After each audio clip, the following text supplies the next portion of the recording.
Good afternoon everybody. Rice Edu Target এসএসসিতে তোমাদের সবাইকে স্বাগত। আমার তরফ থেকেও তোমাদের সকলকে good afternoon. Rice Edu Target SSC বা রাইস স্মার্ট সবার তরফ থেকে তোমাদেরকে স্বাগত। আজকে সোমবার 1:15। এই 1:15 ক্লাস মানেই হচ্ছে SSC related, staff selection commission related, CHSL সংক্রান্ত আমরা যে প্রশ্নগুলো প্রিভিয়াস ইয়ারে এসছে সেগুলো আলোচনা করি। তার সঙ্গে সঙ্গে নতুন অনেক প্রশ্ন আমাদের আসতে পারে, সেগুলো নিয়ে আমরা আলাপ আলোচনা করি। তাহলে এইগুলোর মাধ্যমেই আমরা যে আগামী যে সিএইচএসএল এক্সাম রয়েছে এসএসসি, সেখানে আমাদের সাকসেস পেতেই হবে, এটাই আমাদের লক্ষ্য।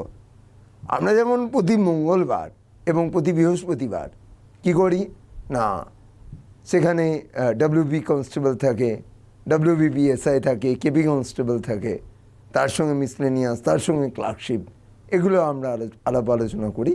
ঠিক মানে কোশ্চেনগুলো নিয়ে বিভিন্ন আলোচনা করি। সেই রকমই এসএসসির জন্য এই সোমবার দিন 1:15 ভেরি ভেরি ইম্পর্টেন্ট। এই 1:15 মানে ইন্ডিয়ান স্ট্যান্ডার্ড টাইম অনুযায়ী 13:15, তাই না? তাহলে আজকে আমরা আর বেশি দেরি করব না, আমরা ক্লাস স্টার্ট করি। তোমরাও সঙ্গে আছো, সঙ্গে থাকবে। রাইস এডু এসএসসি টার্গেট তোমাদের সঙ্গে সব সময় রয়েছে, যাতে তোমাদের কোনো অসুবিধা না হয়, তাহলে তোমাদের প্র্যাকটিস সেশনে যাতে কোনো অসুবিধা না হয়, সব দিক থেকেই আমরা নজর রাখবো এবং ভালো করে পড়ো।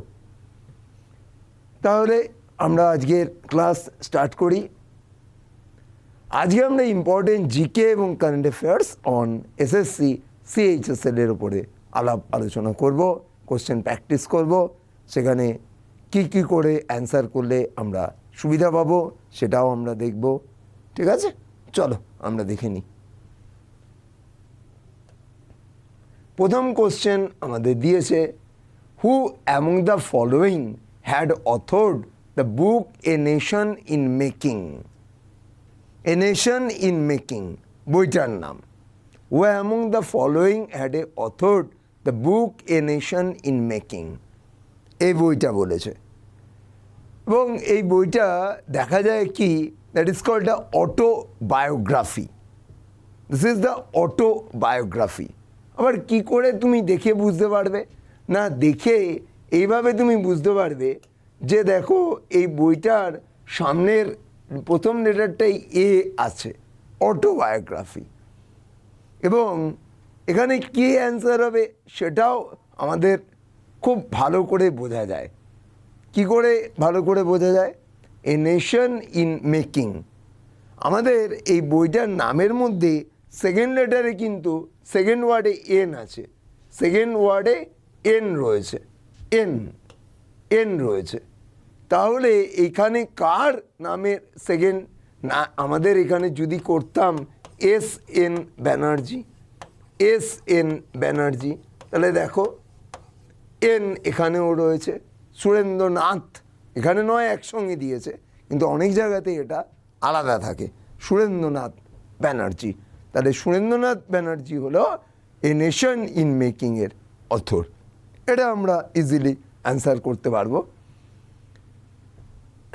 তাহলে এস এন ব্যানার্জি হলো আমাদের অ্যান্সার। এবং এটা কি না, এটা অটোবায়োগ্রাফি। অটোবায়োগ্রাফি কার? না, সুরেন্দ্রনাথ বন্দ্যোপাধ্যায়। এবং তোমরা জানো লোকাল সেলফ গভর্নমেন্ট, সেখানেও আমরা সুরেন্দ্রনাথ বন্দ্যোপাধ্যায়কে দেখছি। ঠিক আছে, এই নেক্সট আমরা পরের কোশ্চেনে চলে যাব। তার যাওয়ার আগে বইটার একটা কভার পেজের ছবিটা আমরা দেখে নিই। এ nation in making, S N ব্যানার্জির লেখা, এটা বইটার কভার পেজ।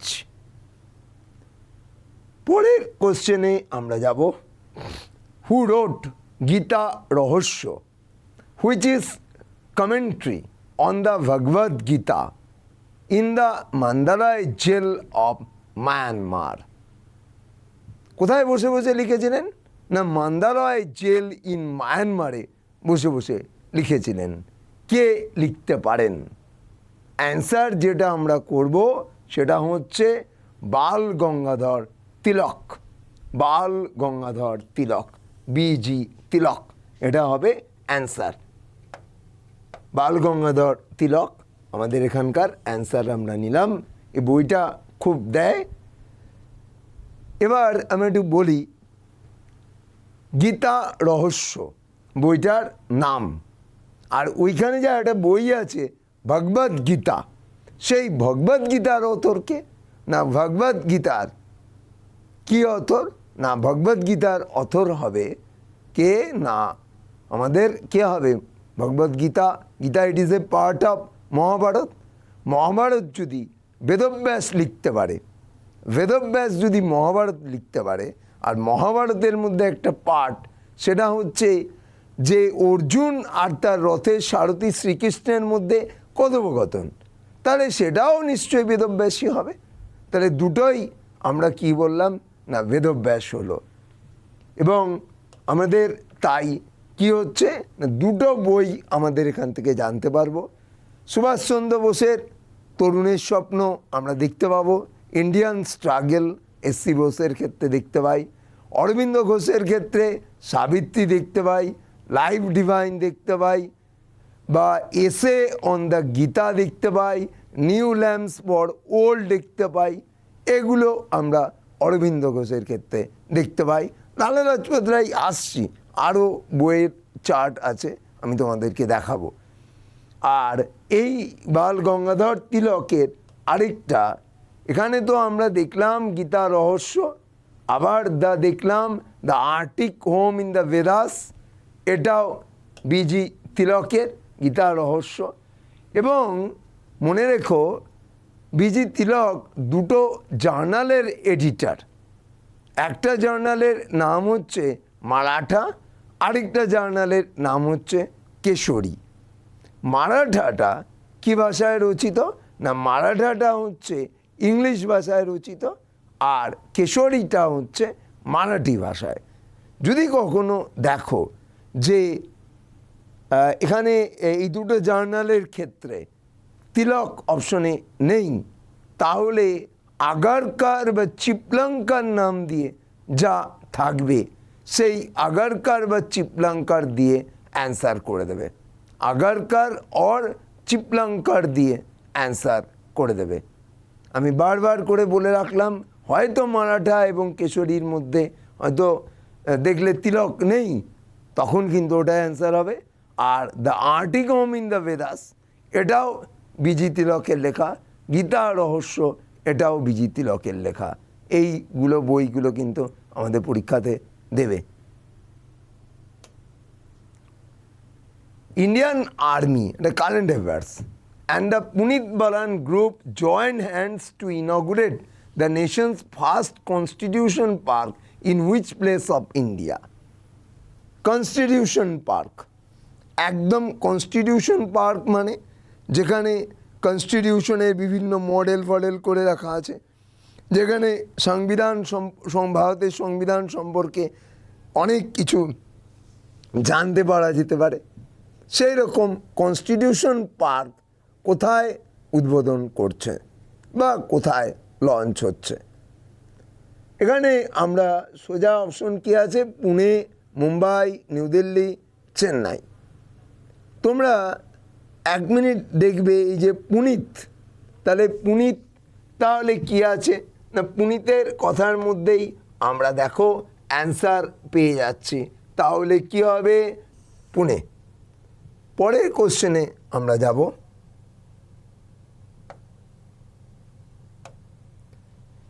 বলেছে the headquarter of international civil aviation organization is located in which of the following cities? কি অর্গানাইজেশন? Civil aviation organization. এটাও এসএসসি সিএইচএসএল এর প্রিভিয়াস ইয়ারের question. In which of the following cities, কোথায় অবস্থিত? আমরা যদি একটুখানি দেখি যে কোনো অর্গানাইজেশনের ফার্স্ট ওয়ার্ড যদি ওয়ার্ল্ড হয়, লাস্ট ওয়ার্ড যদি অর্গানাইজেশন হয় তাহলে হেডকোয়ার্টার কি হয়? জেনেভা, সুইজারল্যান্ড হয়। First word world, last word organization, headquarter Geneva, Switzerland. তাহলে তো সেই হিসাবে বা international last word organization Geneva হয়। তোমাদের এই নিয়ম শেখানো হয়েছে। এবার যদি এইখানটা দেখো, ইন্টারন্যাশনাল সিভিল অ্যাভিয়েশন অর্গানাইজেশন, এখানেও তাই নিয়ম হওয়ার কথা, কিন্তু এটা ব্যতিক্রম। আর এটা ব্যতিক্রম বলেই আমরা কি করব না, ব্যতিক্রম এর জন্যই আমরা কি হবে না, এর হেডকোয়ার্টার মন্ট্রিল, কানাডা হবে। এর হেডকোয়ার্টার কি হবে না, এর হেডকোয়ার্টার হচ্ছে মন্ট্রিল, কানাডা। Montreal, Canada. এবং না হলে যদি সিম্পল ফর্মুলায় পড়তো যে প্রথম word international, last word organization, তাহলে তো হেডকোয়ার্টার জেনেভা হয়ে বেরিয়ে যেত। যেমন তোমাদের করিয়েছিলাম আমি ILO, first word international, last word organization, headquarter Geneva. বা আমি তোমাদেরকে করিয়েছিলাম কি না, তোমাদের ISO, ইন্টারন্যাশনাল স্ট্যান্ডার্ডাইজেশন অর্গানাইজেশন, তারও first word international, last word organization. ব্যতিক্রম বলেছিলাম IMO, ইন্টারন্যাশনাল মেরিটাইম অর্গানাইজেশন, আর আরেকটা ব্যতিক্রম হচ্ছে ICAO, international civil aviation organization. এই দুটো ব্যতিক্রম। এই ব্যতিক্রম ছাড়া যে অর্গানাইজেশনে first word international, last word organization must be headquarter Geneva, Switzerland. এই দুটো ছাড়া এর ক্ষেত্রে ওই ফর্মুলা অ্যাপ্লিকেবল। Very good. এবং এটাতে সিভিল অ্যাভিয়েশন মানে বিমান পরিবহন, আন্তর্জাতিক বিমান পরিবহন। মন্ট্রিল এটা কোন দেশে আছে না, মন্ট্রিল আছে কানাডাতে রয়েছে। এটা আমাদের একদম ইজিলিভাবে আমরা দেখতে পাবো। এই যে ISO, এবং মনে রেখো ISOতে বর্তমানে কতগুলো মেম্বার স্টেট আছে না, ISOতে মেম্বার স্টেট হচ্ছে 193। 193টা দেশ আছে ইন্টারন্যাশনাল সিভিল অ্যাভিয়েশন অর্গানাইজেশনে, 193টা। তার মানে ভালো করে এটা তোমাদেরকে মনে রাখতে হবে। আর আরেকটা কথা বলে দিই, এই যে বললাম IMO, সেক্ষেত্রে তোমরা একটা ফর্মুলা ইউজ করো, I am common in London। I am common in London। এখানে কি করা হয় না, I দিয়ে IMO করা হয়, M দিয়ে অ্যামনেস্টি ইন্টারন্যাশনাল করা হয়। এবং আমাদের একটা প্রশ্ন দেয় যে ওয়ার্ল্ডের মধ্যে বড় সবচেয়ে হিউম্যান রাইটস অর্গানাইজেশন কি না, তখন অ্যান্সার করতে হয় অ্যামনেস্টি ইন্টারন্যাশনাল। আর কমন দিয়ে কি হয়, CHOGM। CHOGM মানে commonwealth heads of government meeting, যাদের হেডকোয়ার্টার কোথায় না, লন্ডন, UK-তে অবস্থিত। এই জায়গাটাকে আমরা দেখে রাখতে হয়। তাহলে আমরা এখান থেকে আমরা হেডকোয়ার্টারটা বার করব।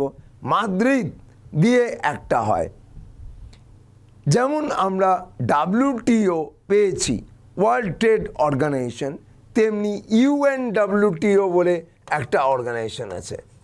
UNWTO মানে united nations world tourism organization. যদি শুধু WTO থাকতো তাহলে first word world, last word organization, headquarter Geneva হয়ে যেত।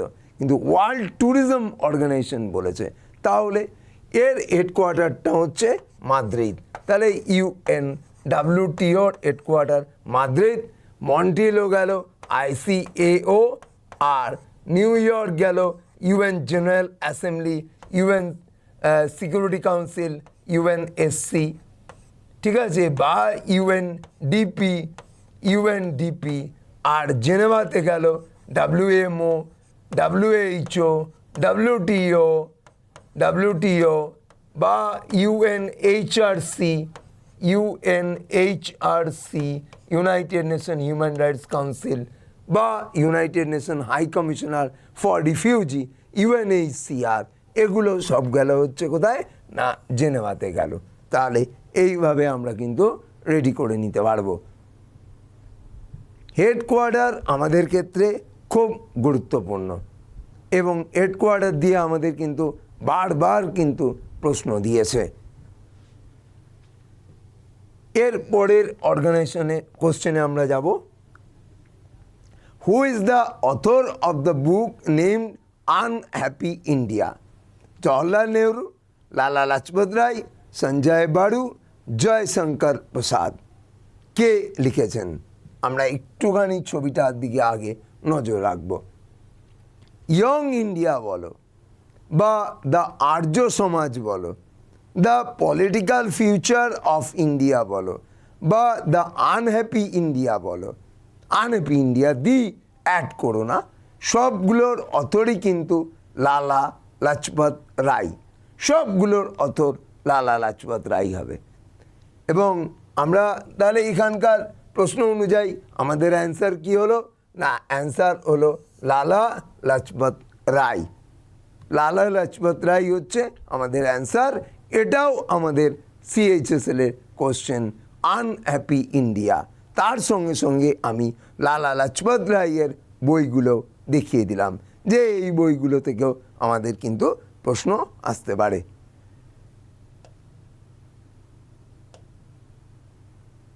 Playing it my way is an autobiography of, কার অটোবায়োগ্রাফি? MS ধোনি, রাহুল দ্রাবিড়, সচিন তেন্ডুলকর, যুবরাজ সিং। কার অটোবায়োগ্রাফি এই প্লেইং ইট মাই ওয়ে? তাহলে আমরা যদি এবার দেখব যে প্লেইং ইট মাই ওয়ে কার, সচিন তেন্ডুলকর অ্যান্সার হলো। একটা কথা বলি, এই প্লেইং ইট মাই ওয়েতে কিন্তু বড়িয়া মজুমদার সহ আছে, বড়িয়া মজুমদার। তাই এক কথায় এটাকে যদি আমরা সচিনের অটোবায়োগ্রাফি বলি, বলা যায়, কিন্তু আলটিমেটলি এটা সচিনের বায়োগ্রাফি। আবার তার পাশে আমরা রাহুল দ্রাবিড়ের বই, এটা বায়োগ্রাফি। কে লিখেছেন? না, the nice guy who finished first biography, Rahul Devendra, ঠিক আছে, আর দ্রাবিড় এবং দেবেন্দ্র প্রভুদেশাইয়ের লেখা। আর দ্রাবিড় এবং দেবেন্দ্র প্রভুদেশাই, এটা ঠিক অটোবায়োগ্রাফি নয় রাহুল দ্রাবিড়ের, বায়োগ্রাফি বলা হচ্ছে। আর সচিনের ক্ষেত্রেও কিন্তু বড়িয়া মজুমদার রয়েছে। তাই এটা অটোবায়োগ্রাফি বলে বটে, কিন্তু অরিজিনালি এটা বায়োগ্রাফি হওয়া উচিত। আবার এস এগেনস্ট অডস, এটা কার অটোবায়োগ্রাফি? না, সানিয়া মির্জার অটোবায়োগ্রাফি। প্লেইং টু উইন, কার অটোবায়োগ্রাফি? না, Saina Nehwal. The test of my life, কার অটোবায়োগ্রাফি? যুবরাজ সিং। এই অটোবায়োগ্রাফিগুলো দিয়ে কিন্তু আমাদের প্রশ্ন CHSL এই আসে, কিন্তু SSC রিলেটেড। এবং SSC রিলেটেড শুধুমাত্র CHSL নয়, তার সঙ্গে CGL, তার সঙ্গে MTS, তার সঙ্গে তোমার SSC GD, SSC স্টেনো, সবগুলো থেকে কিন্তু আমাদের এখান থেকে প্রশ্ন দিয়েছে। সেই জন্য আমি আরও এটাকে ডিটেলসে আলোচনা করে দিচ্ছি। এই দেখো, a century is not enough, Sourav Ganguly. প্রশ্নতে আমাদের বলে এটা সৌরভ গাঙ্গুলির অটোবায়োগ্রাফি, কিন্তু আমরা তো পড়ে এসছি অটোবায়োগ্রাফি যখন মানে যে নিজের জীবন নিজে লেখে, that is called a autobiography, that is called a autobiography. যেমন a nation in making Surendranath Bandyopadhyay লিখলো, তাহলে এটা that is called a autobiography. কিন্তু এইখানে দেখো উইথ গৌতম ভট্টাচার্য রয়েছে, উইথ গৌতম ভট্টাচার্য রয়েছে। তাহলে কোশ্চেন আমাদের অটোবায়োগ্রাফি বললেও কিন্তু আমাদের অটোমেটিক্যালি কী বলতে হয়? না, that is called a biography. বা মিলখা সিং, তোমরা নাম শুনেছ, the race of my life. আবার কপিল দেবের অটোবায়োগ্রাফি, না, straight from the heart, straight from the heart, এটা কপিল দেবের autobiography. Straight from the heart, এটা কপিল দেবের অটোবায়োগ্রাফি। তাহলে এই জায়গাগুলো, তা এছাড়াও MC Mary Kom, magnificent Mary, boxer, 6বার ওয়ার্ল্ড অ্যামেচার বক্সিং টুর্নামেন্টশিপে জয়ী এমসি মেরি কমের অটোবায়োগ্রাফি আনব্রেকেবল, আনব্রেকেবল।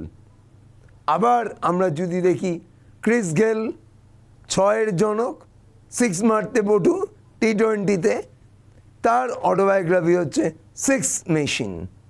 আবার আমরা যদি ইন্ডিয়ান অলিম্পিক অ্যাসোসিয়েশনে যিনি প্রেসিডেন্ট কে পিটি উষা, তার কি হচ্ছে না golden girl, autobiography of the PT Usha. তাহলে তাকে আমরা বলি থাকি পায়োলি এক্সপ্রেস। তাহলে পিটির পি দিয়ে আমরা পায়োলি করতে পারি, পিটি উষাকে আমরা বলি পায়োলি এক্সপ্রেস। এই ইনফরমেশনগুলো কিন্তু আমাদের লাগবে, এই ইনফরমেশনগুলো আমাদের কিন্তু অ্যান্সার করতে হবে। পরে question, who has been appointed as new the national ambassador for UNICEF India in May 2024? 2024-এর মে মাসে ইউনিসেফের ন্যাশনাল অ্যাম্বাসেডার হয়েছেন। ভদ্রমহিলার নাম কি না, ভদ্রমহিলা বা ভদ্রলোক যাই হতে পারে, সচিন, করিনা কাপুর খান, আয়ুষ্মান খুরানা, ক্যাটরিনা কাইফ। আমরা একটুখানি দেখি অপশনগুলো। সচিন টেন্ডুলকার নভেম্বর 2013-তে হয়েছিলেন, আয়ুষ্মান খুরানা ফেব্রুয়ারি 2023-এ হয়েছিলেন, করিনা কাপুর খান মে 2024। কী ধরনের অ্যাম্বাসেডার তাও স্পেসিফিক করে দিচ্ছে ইউনিসেফ, যে কি বলছে না UNICEF new national ambassador for every child, hashtag দিয়েছে।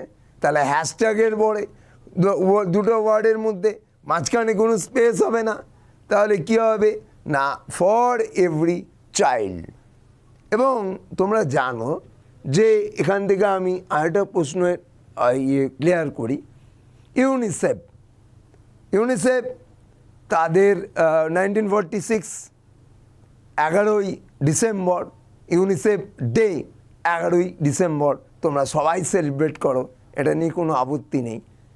ইউনিসেফ 1946-এ যখন তৈরি হলো তখন বলা হতো United Nations International Children's Emergency Fund, United Nations International Children's Emergency Fund, ইউনিসেফকে বলা হতো। 1953 সালে যখন UNICEF became a part of the ইউএনওর পার্ট হলো ইউনিসেফ, তখন কিন্তু এখান থেকে দুটো লেটার বাদ চলে গেল। কি লেটার বাদ গেল না, বাদ গেল হচ্ছে ইন্টারন্যাশনাল, আর বাদ গেল কি, একটা গেল বাদ ইন্টারন্যাশনাল, আরেকটা বাদ হচ্ছে তোমার এমার্জেন্সি, দুটো লেটার বাদ। তাহলে আমরা ওভারঅল কি বলতে পারবো, ইউনাইটেড নেশনস চিলড্রেন্স ফান্ড। কেন না যখন সেটা ইউএনওর পার্ট হলো তারপরে আর এমার্জেন্সি কথাটা ইউজ করা যায় না। কেন যায় না এমার্জেন্সি না, এমার্জেন্সি যদি আমি ইউজ করি তাহলে কিন্তু ইউএনওর ক্ষেত্রে একটা মানে অবিবেচকমূলক কাজ হবে, কারণ ইউএনও সব শিশুকেই দেখবে, শুধুমাত্র ইমার্জেন্সি কেসে নয়। আর যেখানে ইউএনও আছে সেখানে আবার ইন্টারন্যাশনাল, এটা হতে পারে না। তাই বর্তমানে ইউনিসেফের হেডকোয়ার্টার হচ্ছে United Nations Children's Fund, not a emergency, not a international, দুটো ব্যবহার করা যাবে না। পরে এটাতে আমরা যাব, an autobiography toward freedom was written by, কে লিখেছে? Jawaharlal Nehru, B R Ambedkar, Subhash Chandra Bose, Annie Besant. তাহলে আমাদের কি হবে না, অবশ্যই ছবিটাও আমরা বইটা দেখতে পাচ্ছি, তাহলে আমাদের অ্যান্সার কি হবে, JL নেহরু। অ্যান অটোবায়োগ্রাফি কার লেখা না, অবশ্যই JL নেহরু। এবং তোমরা সবাই জানো যে ভারতের সবচেয়ে দীর্ঘ সময়ের প্রধানমন্ত্রী হচ্ছে কিন্তু এই JL নেহরু, সবচেয়ে দীর্ঘ সময়ের প্রধানমন্ত্রী। ইন্দিরা গান্ধী নয়, ইন্দিরা গান্ধী তো 66 থেকে 77, 80 থেকে 84, আর তো একদম 52 থেকে একদম 66 সাল অবধি পর্যন্ত আমরা দেখতে পাচ্ছি, 64 অবধি দেখতে পাচ্ছি। তারপর তো লাল বাহাদুর শাস্ত্রী এসেছিল। তাহলে এই সময় এটাকে আমরা অবশ্যই বলতে পারবো। তাহলে সুভাষচন্দ্র বোসের তো বইগুলোই বললাম, তরুণের স্বপ্ন, ইন্ডিয়ান স্ট্রাগল, সুভাষচন্দ্র বোসের বইগুলো। তাহলে এইখান থেকে কিন্তু এটা কিন্তু আমাদের CHSL এর কিন্তু প্রিভিয়াস ইয়ারে কোশ্চেন, ভেরি ভেরি ইম্পর্টেন্ট, এবং এখান থেকে কিন্তু আবার প্রশ্ন আমাদের রিপিট করবে, তাই আমরা রেডি হয়ে কিন্তু উত্তর দেব। পরের question, my country my life is written by. আমি তোমাদের একটা ট্রিক্স বলে দিই এখানে। এই ব্যক্তি 2024 সালে ভারতরত্ন পেয়েছেন। এই ব্যক্তি ছাড়াও আরও 4 জন ভারতরত্ন পেয়েছে, তারা কিন্তু পস্টমাসলি। এই ব্যক্তির নামের প্রথম লেটারে এল আছে, তার মানে ইনি লিভিং, এবং এনাকে বলা হয় ভারতীয় জনতা পার্টির মানে বিজেপির লৌহ পুরুষ। তাহলে অ্যান্সার কী হবে? লালকৃষ্ণ আদবানি। লালকৃষ্ণ আদবানি, লালকৃষ্ণ আদবানি হচ্ছে এখানকার অ্যান্সার আমরা নেব, লালকৃষ্ণ আদবানি। এবার আমরা যদি একটু খেয়াল করি, দেখবে লালকৃষ্ণ আদবানি বইটা আমরা আগে ছবিতে দেখে নিই। এই দেখো, মাই কান্ট্রি মাই লাইফ, সেম একই প্যাটার্নের একটা বই আছে যেটাতে বলা হয় মাই মিউজিক মাই লাইফ। কে লিখেছেন? না পণ্ডিত রবিশঙ্কর। পণ্ডিত রবিশঙ্কর, পণ্ডিত রবিশঙ্করের autobiography my music my life, এটা আমরা দেখতে পারি। আবার আমরা একটু যদি দেখি, সুপার ইকোনমিক্স কার লেখা? রাঘব বালের লেখা, BHL ভাল অ্যাকচুয়াল লিখেছেন। আবার আমরা যদি দেখি আরও যে দুটো অপশন আছে, আমরা যদি দেখি যে মমতা ব্যানার্জি আমাদের রাজ্যের সেম, তার বিখ্যাত বই হচ্ছে ইন্ডিয়া ইন ডিস্ট্রেস বা স্লটার অফ দ্য ডেমোক্রেসি। আমাদের পরীক্ষাতে দিতেই পারে India in distress, slaughter of democracy, এইটা আমরা দিতে পারে। আর সুপার ইকোনমিক্স রাঘব ভালের বইটা দিতে পারে। ঠিক আছে, এই সুপার ইকোনমিক্স বই দিয়ে কিন্তু অনেকবার প্রশ্ন দিয়েছে, তাই আমি বারবার করে বললাম। এবং আমেরিকা ইন্ডিয়া অত দরকার নেই, নামটা দরকার রাঘব ভাল, আর সুপার ইকোনমিক্স বইটার নামটা দরকার। পরে কোশ্চেনে আমরা চলে যাব। The book Indian parliamentary diplomacy speaker's perspective has been written by the author. কী আছে? কপিল ইসাপুরি, রাঘব ভাল, রাস্কিন বন্ড, মীরা কুমার। তাহলে তুমি দেখেই ছবিটা দেখে কি বুঝছো? না, ছবিটা দেখে বুঝছো যে মীরা কুমার ভারতীয় লোকসভার বা সংসদের ফার্স্ট ওমেন স্পিকার, এই মীরা কুমার বিহারের সাসারাম থেকে নির্বাচনে দাঁড়ান। তার বাবা বাবু জগজীবন রাম, সেও ছিলেন বিহারের সাসারাম থেকে দাঁড়াতেন। একসময় ডেপুটি PM ছিলেন বাবু জগজীবন রাম। এবং এই বিহারের সাসারাম, যেখানে আমরা শেরশাহের সমাধি মন্দির দেখি, শেরশাহের সমাধি মন্দির দেখি এই সাসারামের। এবং মীরা কুমারের বিখ্যাত বই the Indian parliamentary diplomacy speaker's perspective. এবং মীরা কুমার ছিল first women speaker of the Lok Sabha বা 15th speaker of the Lok Sabha, 4 June 2009 to 5 June 2014, মানে 5 বছর। একজন লোকসভা স্পিকারের কার্যকাল কতদিন? না, একজন লোকসভা স্পিকারের কার্যকাল হচ্ছে 5 ইয়ার্স, 9 থেকে 14 তার কার্যকাল। তাহলে এইটা বই আমরা দেখে নিলাম।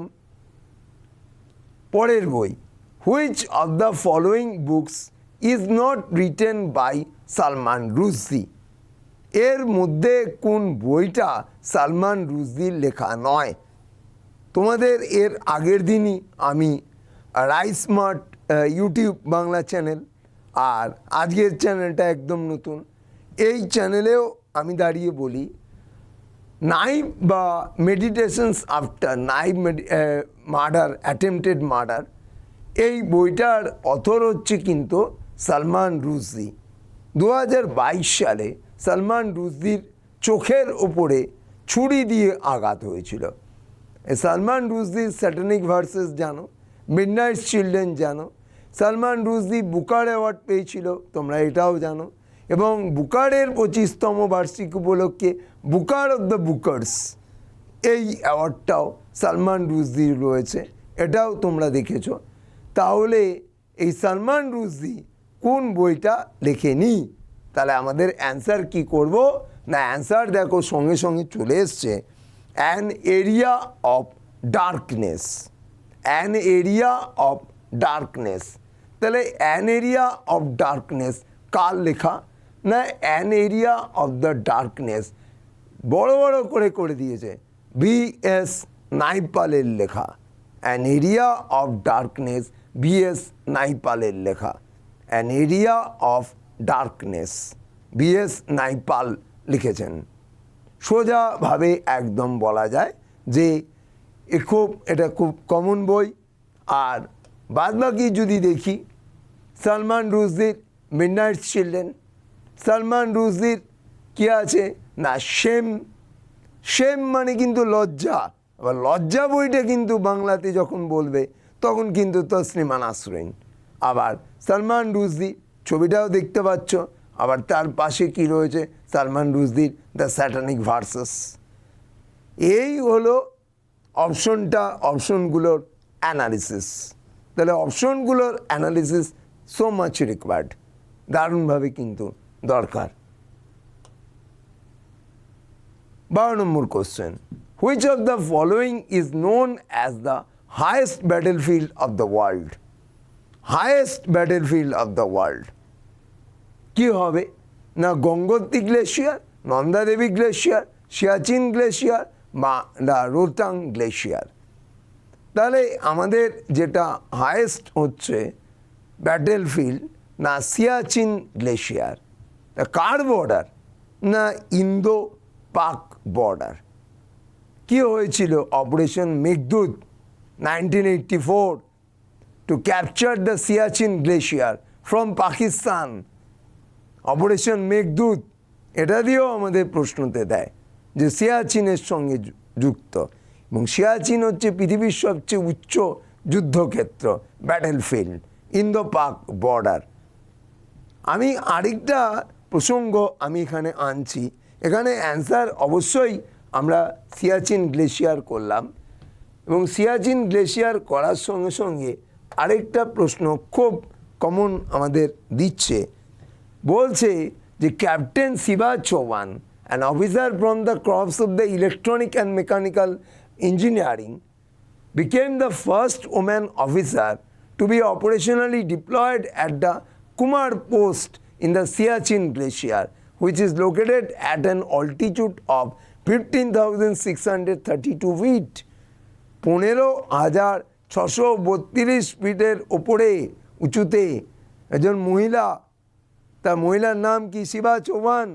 তিনি প্রথম মহিলা এত উচ্চ যুদ্ধক্ষেত্রে। এটা যদি ইন্ডিয়ার মধ্যে রেকর্ড হয়, এটা যদি ওয়ার্ল্ডের মধ্যে হায়েস্ট ব্যাটেলফিল্ড হয়, তাহলে অটোমেটিক্যালি এই এত উঁচুতে প্রথম মহিলা ওয়ার্ল্ডে, সেক্ষেত্রেও শিবা চৌহান হতে বাধ্য। আর শিবা চৌহানের জন্মগ্রহণই হয়েছিল যে তিনি সিয়াচিনে যাবেন। কেন না, সিয়াচিন আমরা যদি দেখি যে সিয়াচিন বানান কি না, সিয়াচিনের মধ্যে এস আছে, এইচ আছে, তাহলে শিবার মধ্যে এস আছে, এইচ আছে, তাহলে তো আমি তো অটোমেটিক্যালি অ্যান্সার করতেই পারবো, অটোমেটিক্যালি অ্যান্সার করাই যাবে যে সিয়াচিন গ্লেশিয়ারেই কী হবে না, শিবা চৌহানের অবস্থান হবে। তাহলে এটা আমরা বলতেই পারি, মিল তো রয়েছেই। চলো পরে question, who is called an iron man of India? Vallabhbhai Patel, M K. Gandhi, Bal Gangadhar Tilak, Jawaharlal Nehru. আমরা সর্বোচ্চ the tallest statue of the world, the statue of unity দেখতে পাচ্ছি। কেভাদিয়া, নর্মদা ডিস্ট্রিক্ট, গুজরাটে রয়েছে। কেবাদিয়া নর্মদা ডিস্ট্রিক্ট গুজরাটে রয়েছে। এর আগে ছিল দ্য স্প্রিং টেম্পল বুদ্ধ, সেটা ছিল চায়নায়। এটা 182 মিটার, ওটা ছিল 128 মিটার, ওটা 128 মিটার ছিল। তাহলে এখানে আমাদের কি হবে? Vallabhbhai Patel iron man of India. Sardar কে দিয়েছিল? বরদৌলি সত্যাগ্রহের সঙ্গে বরদৌলি অঞ্চলের লোকরা, বা সেটা যদি না থাকে Mahatma Gandhi, M K Gandhi. M K গান্ধীকে আমরা কি বলতে পারি? বাপু বলতে পারি, বাপুজি বলতে পারি। আবার কি বলতে পারি? The father of the nation. কেন the father of the nation? Via Singapore radio কে বলেছিল? এসি বোস বলেছিল।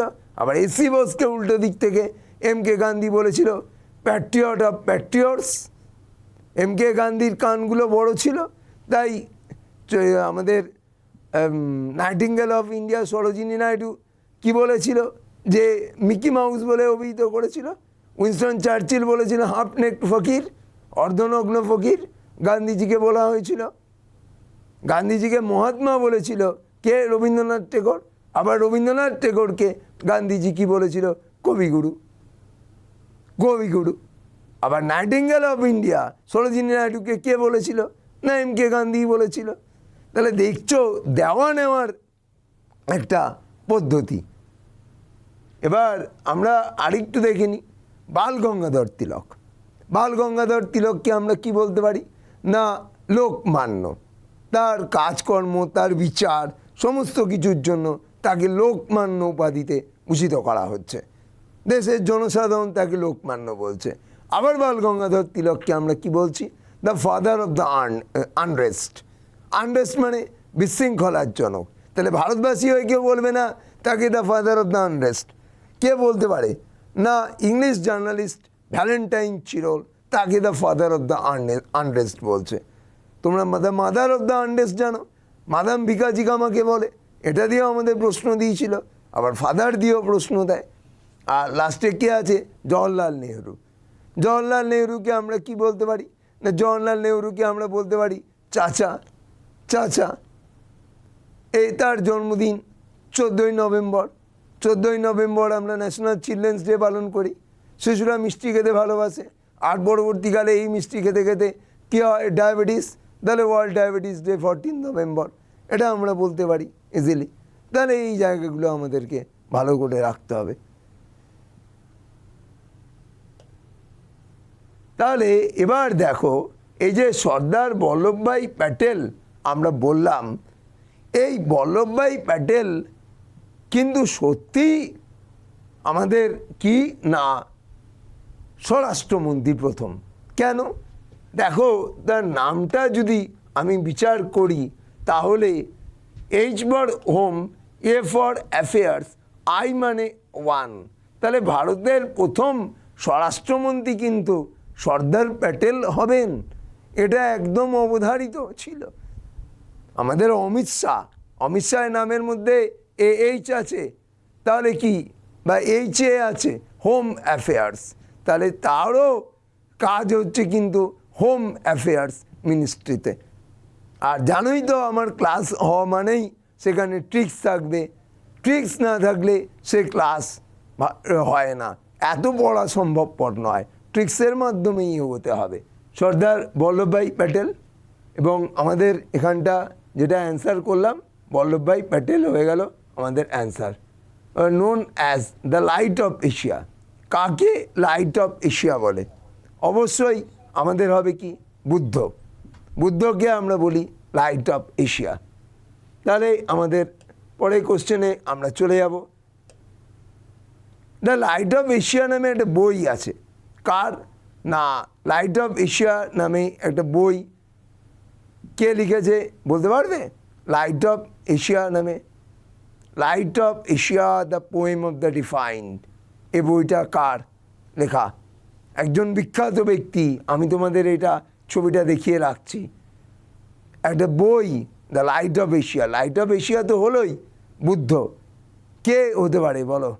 কংগ্রেসের একজন বিখ্যাত লিডার। এটা তোমাদের জন্য আমি কিন্তু হোমওয়ার্ক হিসাবে রাখলাম। Losar festival celebrated by the people of the tribe.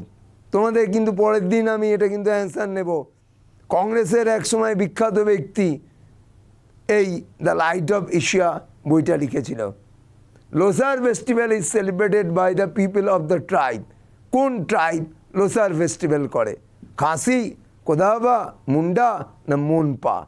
অবশ্যই মনপাড়া করে। মনপাড়া কোথাকার? না মনপাড়া হচ্ছে অরুণাচল প্রদেশের। আমি বলে দিই, লোসার ফেস্টিভ্যাল ধর্মশালা হয় হিমাচল প্রদেশ, এবং এটা কিন্তু বুদ্ধিস্ট ক্যালেন্ডারে ফার্স্ট মান্থ। বুদ্ধিস্ট ক্যালেন্ডারে ফার্স্ট মান্থ হচ্ছে লোসার ফেস্টিভ্যালের মাধ্যমে সেলিব্রেট করা হয়ে থাকে। আর লাইট অফ এশিয়া কাকে বলে? না বুদ্ধকে বলে। আর লাইট অফ এশিয়া নামে যে বইটা রয়েছে সেই বইটার নাম তোমরা করবে। বিখ্যাত কংগ্রেস ব্যক্তিত্ব, তোমরা আমাকে পরের দিন ক্লাসে এর নামটা বলবে। এবং আর বরং নাই বলেই দিই আমি, জয়রাম রমেশ এর অথর। অত কষ্ট করতে হবে না, আমি উত্তর বলে দিলাম, জয়রাম রমেশ। এবং লোসার ফেস্টিভ্যাল একদম নিউ ইয়ার ফেস্টিভ্যাল, জানুয়ারি ফেব্রুয়ারি মাসে হয়। গোমপাদেরকে ডেডিকেটেড করা হয়, এবং লাদাখেও হয়, হিমাচলে হয়, অরুণাচলে হয়, সিকিম হয়। যেখানে যেখানে বুদ্ধিস্ট কমিউনিটি থাকবে সেখানে সেখানেই কিন্তু লোসার ফেস্টিভ্যাল হবে, এটা কিন্তু মনে রাখবে। The painting Damayanti was painted by Raja Ravi Varma, Kalidas, Johann Zoffany, Abanindranath Tagore. Damayanti যেখানেই থাকবে চোখ কান বুঝে অ্যান্সার করতে হবে রাজা রবি বর্মা। আমরা যদি একটু ছবিতে দেখি, রাজা রবি বর্মা, রাজা রবি বর্মাকে বলা হয় the father of the modern art in India. এবং viceroy lord Curzon on the behalf of the emperor যে বর্মা দ্য কেশরি বা কাইজারি ইন গোল্ড মেডেল দিয়েছিল, কাইজারি ইন গোল্ড মেডেল রাজা রবি বর্মাকে দিয়েছিল। রাজা তার সঙ্গে প্রথম কাইজারি ইন পাওয়ার পর তার নামের সঙ্গে রাজা যুক্ত হয়। এবং রাজা রবি বর্মার জীবন অবলম্বনে একটা সিনেমা হয়েছিল, তার নাম কি ছিল? রং রসিয়া। তার রং রসিয়া বিখ্যাত সিনেমা রাজা রবি বর্মার জীবন অবলম্বনে হয়েছিল। এবং রাজা রবি বর্মার কয়েকটা ছবি আমরা যদি দেখি, হংস দময়ন্তী, যশোদা অ্যান্ড কৃষ্ণ, শুধু দময়ন্তী, সবগুলো রাজা রবি বর্মার আঁকা, সবগুলো রাজা রবি বর্মার আঁকা। বা গ্যালাক্সি অফ দ্য মিউজিয়াম বা Ahalya, lady in the moonlight, এগুলো রাজা রবি বর্মার আঁকা। অবনীন্দ্রনাথ টেগোরের the passing of Shahjahan, Ashoka's queen বা মেডিক্যান্ট, বুদ্ধ অ্যাজ এ মেডিক্যান্ট, এটা অবনীন্দ্রনাথ টেগোরের আঁকা। Kalbelia is a folk dance of which of the Indian state? না কালবেলিয়া নামে ট্রাইবই আছে, তারা এই ফেস্টিভ্যাল করে। তাহলে এটার অ্যান্সার কি হবে? না এটার অ্যান্সার আমরা করব যেটা, সেটা হচ্ছে রাজস্থান। তাহলে কালবেলিয়া কোথাকার? না কালবেলিয়া ট্রাইবটাও রাজস্থান, কালবেলিয়া ফোক ডান্সটাও রাজস্থান। এটা আমরা অ্যান্সার করব। পরে কোশ্চেন আমরা যদি যাই, এই যে Kalbelia dance Rajasthan, perform by the tribe of the same name, একই নামে। ঘাটিগাঁও wild life sanctuary is located near which Indian district of Madhya Pradesh? মধ্যপ্রদেশের কোন ডিস্ট্রিক্টে? ঠিক আছে, প্রথমে আলিরাজপুর, গোয়ালিয়র, ঝাবুয়া, ভোপাল। এই ঘাটিগাঁও ওয়াইল্ড লাইফ স্যাংচুয়ারিটা কোথায়? আমাদের জানো তো মধ্যপ্রদেশে রাজস্থান গুজরাটের মধ্যে দিয়ে যখন তোমার নেটওয়ার্ক পরিষেবা যাচ্ছে, তার লাইন যাচ্ছে, তখন এই ঘাটিগাঁও স্যাংচুয়ারির মধ্যে সেটা পড়ে যাচ্ছে। ফলে এখানকার পরিবেশ কিন্তু হচ্ছে না, মানে প্রাণীদের যে জীবনযাত্রা, সেই জীবনযাত্রা কিন্তু ব্যাহত হচ্ছে। তাই সুপ্রিম কোর্ট কিন্তু এই বিষয়ে হস্তক্ষেপ করেছে। কেন? এটা একটা ওয়াইল্ড লাইফ স্যাংচুয়ারি, এবং এর মধ্যে দিয়ে গেলে প্রাণীদের কিন্তু জীবনযাত্রার ক্ষেত্রে অসুবিধা হতে পারে। তাই ঘাটিগাঁওর ক্ষেত্রে আমরা বলবো অ্যান্সার হবে গোয়ালিয়র। কেন? ঘাটিগাঁওয়ের এখান থেকেই আমরা দেখো গোয়ালিয়র পেয়ে যাচ্ছি, গোয়ালিয়রটা পেয়ে যাচ্ছি। ঘাটিগাঁওয়ের থার্ড লেটার এ, ফার্স্ট লেটার জি, গোয়ালিয়রে দেখো এক সেম, তাহলে আমাদের অ্যান্সার কি হচ্ছে না গোয়ালিয়র। এবং কি অ্যানিমেলের জন্য বিখ্যাত না গ্রেট ইন্ডিয়ান বাস্টার্ডের জন্য বিখ্যাত। গ্রেট ইন্ডিয়ান বাস্টার্ড এই অ্যানিমেলটার জন্য এই স্যাংচুয়ারিটা বিখ্যাত। এটা কারেন্ট অ্যাফেয়ার্সে আসছে, কীরকম করে আমি তোমাদেরকে বলে দিলাম। It was established 1981 to protect the habitat of the great Indian bustard. The sanctuary in the Kathiawar Gir dry deciduous forest region.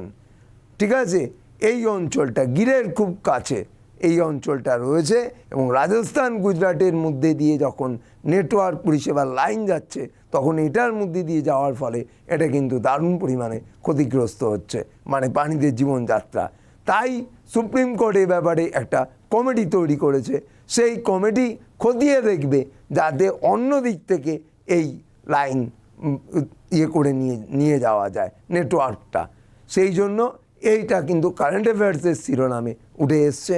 তাই এটা কিন্তু current affairs plus traditional GK দুটো ক্ষেত্রেই কভার করবে। তাহলে আজকে এই পর্যন্তই রইল। তোমরা যেগুলো ক্লাস বিভিন্ন এসএসসির যে ক্লাসগুলো আমি নিচ্ছি এই রাইস এডু সাকসেস এই চ্যানেলে, এই চ্যানেলটা সাবস্ক্রাইব করো, বন্ধুদের মধ্যে লিঙ্কটা ছড়িয়ে দাও এবং খুব মনোযোগ দিয়ে ক্লাস করো এবং কোশ্চেনগুলো অ্যানালিসিসগুলো দেখো এবং তার ফলে কিন্তু তোমরা সত্যি উপকৃত হবে। থ্যাংক ইউ ভেরি মাচ, ভালো থেকো, মন দিয়ে ক্লাস করো।